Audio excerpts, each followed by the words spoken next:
Holiday! And of course, syempre, hindi natin papalagpasin itong holiday na to dahil nagkaroon tayo ng Vespa ride with my Vespiga family at yan, look at that! We are here at LABL sa May. Lagpas lang ng konti, papunta ng Fairview. Actually, along Commonwealth siya. And first time ko makapunta dito. Ang dami ng beses na mga friends ko nakakapunta. Pero ako, first time ko. And grabe, sobrang na-amaze ako dun sa place nila kasi ang daming merchandise items.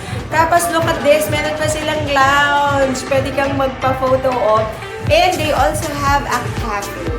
Tikman natin kung ano nga bang masarap na kape. At syempre, dahil gutom na ako, hindi pa ako nagbe-breakfast. Tikman natin, alamin natin kung ano nga bang masarap na breakfast nila. So, ang in-order ko guys is tuna sandwich with chips plus mozzarella sticks.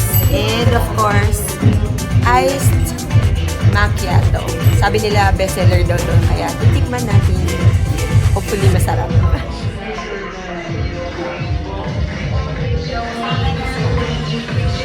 Speaking of merch, ayan, may kita nyo, sobrang dami nilang jerseys. They also have jackets. They also have bags, caps, ayan, diba? Stickers, shirts, o diba? Sobrang saya tumambay dito. And for sure, mabubudol ka. Dahil marami kang mabibili dito sa LABL. Siyempre, kailangan natin magdikit ng Moto Connect sticker sa kanilang sticker wall. Sobrang daming stickers na.